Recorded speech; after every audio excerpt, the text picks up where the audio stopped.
المرسلين وعلى آله وصحبه أجمعين أما بعد.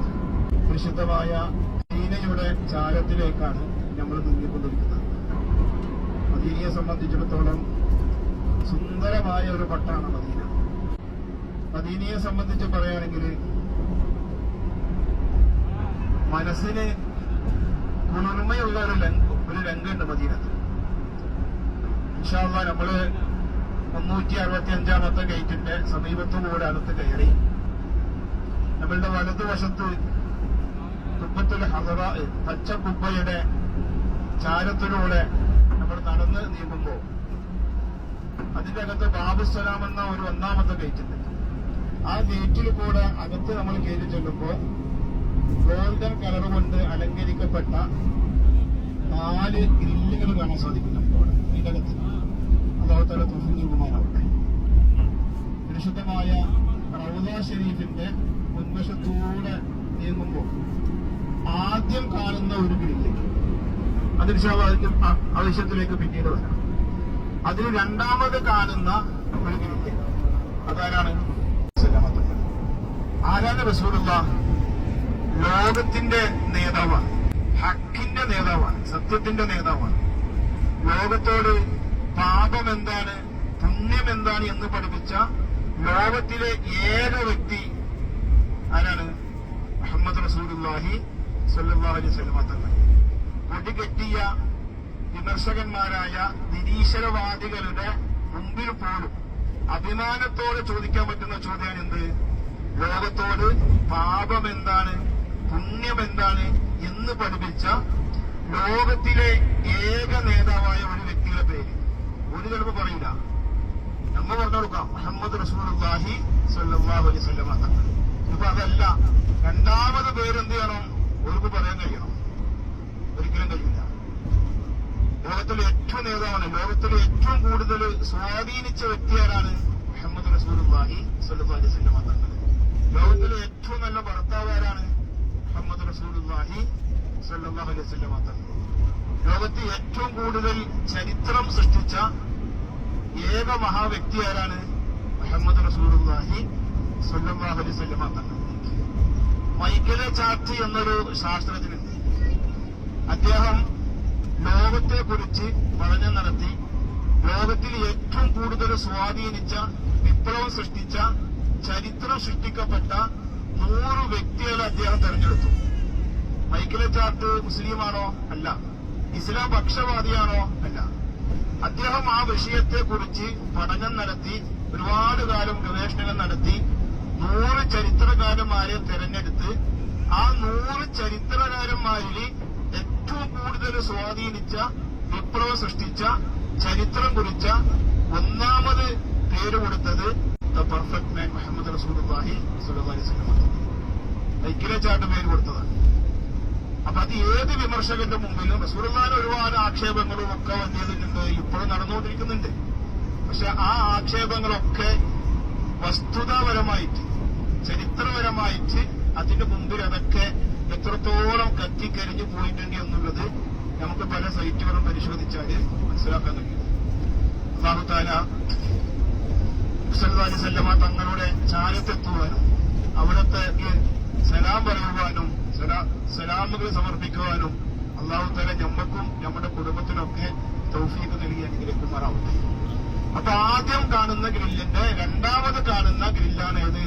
മുഹമ്മദ് റസൂലുള്ളാഹി സ്വല്ലല്ലാഹു അലൈഹി വസല്ലം തങ്ങൾ. അപ്പൊ അവിടെ എത്തുമ്പോ റസൂലുള്ളാഹിന്റെ ചാരത്ത് വെച്ചിട്ട് സലാം ചെല്ലുക എന്ന് വെച്ചാല് മനസ്സിനത് ഏറ്റവും കുളിർമയുള്ള, എന്തോ ഒരു അത്ഭുതകരമായിട്ടുള്ള ഒരു ലോകത്താണ് എന്ന് തോന്നിപ്പോകും. അപ്പൊ എന്ത് ചെയ്യണം? അത്രയും ബഹുമതിയോടെ നല്ല രീതിയിൽ നമ്മുടെ റൂമിൽ ചെന്ന് കുളിച്ച് ഫ്രഷായി ഉള്ളത് നല്ല വസ്ത്രങ്ങളൊക്കെ ധരിച്ച് റസൂലുള്ളാഹിന്റെ ചാരത്തേക്ക് നീങ്ങാൻ കഴിയണം. അല്ലാഹു തആല തൗഫീഖ് നൽകുമാറാവട്ടെ. അങ്ങനെ ആ ഗ്രില്ലിന്റെ അവിടെ എത്തുമ്പോൾ എന്ത് ചെയ്യണം? റസൂലുള്ളാഹിക്ക് സലാത്ത് ചെല്ലണം.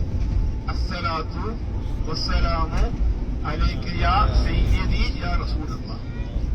അസ്സലാത്തു വസ്സലാമു അലൈക യാ സയ്യിദി യാ നബിയുല്ലാഹ്. അസ്സലാത്തു വസ്സലാമു അലൈക യാ സയ്യിദി യാ ഹബീബല്ലാഹ്. അങ്ങനെ 3 സലാം എന്ത് ചെയ്യുക? റസൂലുള്ളാഹിക്ക് സമർപ്പിക്കാം. പിന്നെ വേറെ ഇഷ്ടംപോലെ സലാമൊക്കെ ചെല്ലാം. നമുക്ക് അവിടെ ഒരുപാട് ദൂരത്തിന് എന്ത് ചെയ്യാൻ കഴിയില്ല, നിൽക്കാൻ കഴിയില്ല. അടുത്ത കാണുന്ന ഗ്രില്ലാണ് ആര് അറിയോ? അറിയോ? രണ്ടാമത് കാണുന്ന ഗ്രില്ല് കബറ് ആദ്യം റസൂലുള്ളാഹിന്റെ ഖബർ, രണ്ടാമത് ഖബർ അബൂബക്കർ സിദ്ദീഖ് റളിയല്ലാഹു അൻഹു, മൂന്നാമത് കാണുന്ന ഖബറാണ് ഏത്? ഉമർ ഇബ്നുൽ ഖത്താബ് റളിയല്ലാഹു അൻഹു. ഇന്ന് അതിന് ഒരു വ്യക്തിക്കും കൂടെ സ്ഥാനമുണ്ട്, ഒരു വ്യക്തിയും കൂടെ ഉണ്ടാവും അവിടെ അടക്കം ചെയ്യും. ആ സ്ഥലമാണ് നമ്മൾ കീഴിൽ ചെല്ലുമ്പോ ആദ്യമായിട്ട് കാണുന്ന വ്യക്തി. അതാരാന്നറിയോ? നാലാമത്തെ ഖബറിന്റെ അവകാശി അറിയാമെങ്കിലും അറിയോ? ഇല്ല. ബഹുമാനപ്പെട്ട ഈസാ ഇബ്നു മറിയം അലൈഹിസ്സലാം. ഈസാ നബി അലൈഹിസ്സലാം ഖിയാമത്ത് നാളിൽ ആഗതമാകുകയും 40 വർഷകാലത്തോളം ഭൂമിയിൽ ജീവിക്കുകയും ഇസ്ലാമിക പ്രബോധനം നടത്തുകയും വിവാഹം ചെയ്യുകയും മക്കൾ ജനിക്കുകയും അതിനുശേഷം വഫാത്താവുകയും പരിശുദ്ധമായ മദീനയിൽ ഈസാ നബിക്ക് റസൂലുള്ളാഹിന്റെ ചാരത്ത് ഖബർ കുഴിക്കപ്പെടുമെന്നുള്ളത് പിന്നാലെ പോയ മുത്തുനബി സല്ലല്ലാഹു അലൈഹി വസല്ലമ തങ്ങളുടെ ഹദീസാണ്. അതിന്റെ ചരിത്രം വളരെ വിശാലമാണ്.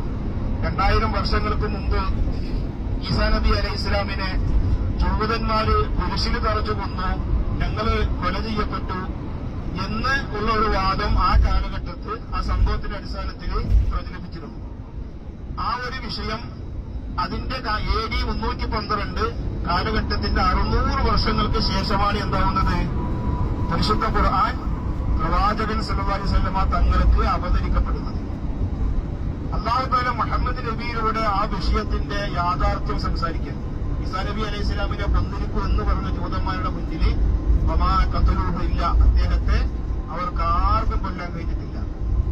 എന്നിട്ട് പറയുന്നുണ്ട് എന്ത്? വമാ സ്വലബൂഹു, അദ്ദേഹത്തെ അവർക്ക് കുരിശിൽ തറയ്ക്കാനും സാധിച്ചിട്ടില്ല. വലാകിൻ ശുബ്ബിഹ ലഹും, അത് അവർക്ക് അങ്ങനെ സദൃശീകരിക്കപ്പെടുകയാണ് ഉണ്ടായത്. എന്നിട്ട് അല്ലാഹു തആല തർപ്പിച്ച് പറയുന്നുണ്ട് എന്ത്? വമാ ഖതലൂഹു യഖീന, ഉറപ്പായിട്ടും അദ്ദേഹത്തെ അവർക്ക് ആർക്കും കൊല്ലാൻ കഴിഞ്ഞിട്ടില്ല. ബൽ റഫഅഹു ഇലൈഹി, എന്താണ് സംഭവിച്ചത്? ഈസാ നബിയെ അല്ലാഹു തആല റഫ്ഉ ചെയ്യപ്പെട്ടു, ഉയർത്തപ്പെട്ടു. വമാ ഖതലൂഹു യഖീന, ഹയാത്തോടുകൂടെ അല്ലാഹുവിലേക്ക് ഉയർന്നു പോയ നബിയാണ് ആര്? മഹാനായ ഈസാ ഇബ്നു മറിയം അലൈഹിസ്സലാം.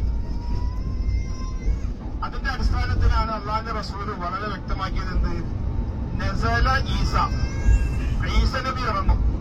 യൻസിലു അലൽ ഇൻദൻ മനാറത്തിൽ ബൈളാഇ ശർഖിയ ഡമസ്കസ്, എവിടെ വരാന്ന് റസൂലുള്ള പറഞ്ഞു? ഡമാസ്കസിൽ, സിറിയയുടെ തലസ്ഥാനമായ ഡമാസ്കസിൽ ഈസ്റ്റ് ഭാഗത്തുള്ള പള്ളിയുടെ മിനാരത്തിൽ മഹാനായ ഈസാ ഇബ്നു മറിയം അലൈഹിസ്സലാം ഭൂമിയിലേക്ക് ഇറങ്ങി വരുമെന്നുള്ളത് പിന്നാലെ പോയ മുത്തുനബി സല്ലല്ലാഹു അലൈഹി വസല്ലമ തങ്ങളുടെ ഹദീസാണ്. ഈസാ നബിക്ക് മുമ്പ് ഒരു വ്യക്തിത്വം കൂടെ ആഗതമാവും. അതറിഞ്ഞറിയോ? ഈസാ നബിന്റെ മുമ്പ് ഒരു വ്യക്തിക്കും കൂടെ ഒരു ആഗമനം ഉണ്ടാവും. അറിയോ? ഇമാമുന മഹദി. മഹദിയുടെ ആഗമനത്തിന് ശേഷമാണ് ഈസാ നബിയുടെ ആഗമനം ഉണ്ടാവുക. മഹദി ഇമാമ അൽ മഹദിയു മിൻ ഹദ്റതി മിൻ ഔലാദി ഫാത്തിമ യുവാത ഇസ്മു ഹുസ്മി വസ്മ അബി ഹിസ്മ അബി, തങ്ങളെ പോലത്തെ തങ്ങളുടെ ശരീര രൂപമുള്ള തങ്ങളുടെ കുടുംബ പരമ്പരയിലൂടെ ഫാത്തിമ ബീവിയുടെയും ഹുസൈൻ റളിയല്ലാഹു അൻഹുവിലൂടെ കടന്നു വരുന്ന ഒരു സയ്യിദാണ് ആര്? ഇമാമുന മഹദി. ആ മഹദി ഇമാമിന്റെ ആഗമനത്തിന് ശേഷമാണ് എന്ത് ചെയ്യുക? ഈസാ നബിയുടെ ആഗമനം ഉണ്ടാവുക. അപ്പൊ ഈസാ നബി അലൈഹിസ്സലാം ആ പള്ളിയുടെ മിനാരത്തിൽ ആകാശത്ത് നിന്ന് ഇറങ്ങി വരുമ്പോ മഹദി ഇമാം അവരെ കണ്ടാൽ മഹദിയും, മഹദി ഇമാം ഈസാ നബിയെ കണ്ടാൽ തിരിച്ചറിയുമെന്ന് പരിശുദ്ധ റസൂല് സ്വല്ലല്ലാഹു അലൈഹി വസല്ലമ തങ്ങൾ റിപ്പോർട്ട് ചെയ്തിട്ടുണ്ട്. ഈസാ നബി അലൈഹിസ്സലാമിനെ കൊന്നിരിക്കുന്നു, കൊല ചെയ്യപ്പെട്ടിരിക്കുന്നു, കുരിശിൽ തറച്ചിരിക്കുന്നു, ദൈവമാണ്, ദൈവത്തിന്റെ പുത്രനാണ് എന്നുള്ള ആരോപണങ്ങളൊക്കെ എന്താവും? ഈസാ നബി അലൈഹി ഇസ്ലാം ജനങ്ങളോട് തുറന്നു പറയും, ഞാൻ ദൈവമോ ദൈവത്തിന്റെ പുത്രനോ അല്ലെന്നും അള്ളാഹുവിന്റെ ഒരു തിരുദൂതര് മാത്രമാണെന്നുള്ള സത്യം അവരെ തിരിച്ചറിയിച്ച് ഇസ്ലാമിക പ്രബോധനം നടത്തി അവരെയൊക്കെ ഇസ്ലാമിലേക്ക് എന്ത് ചെയ്യും? മടക്കി കൊണ്ടുവരും. അപ്പൊ അങ്ങനെ ഒരു കാലഘട്ടത്തിലേക്ക് രൂപാന്തരപ്പെട്ടിട്ടല്ലാതെ എന്താവൂല? ഈസാ നബി അലൈഹി ഇസ്ലാം വഫാത്താവുകയില്ല. അതാണ് അല്ലാഹു തആല ഈ ഖത്ലിന്റെയും സൽബിന്റെയും നിഷേധത്തിന് ശേഷം അല്ലാഹു തആല പറയുന്നുണ്ട് എന്ത്? വഇൻ മിൻ അഹ്ലിൽ കിതാബി ഇല്ലാ ലയഖുമിനന്ന ബിഹി ഖബ്ല മൗതിഹി, അദ്ദേഹം വഫാത്താകുന്നതിനു മുമ്പ് ലോകമെമ്പാടെ ഇസ്ലാമി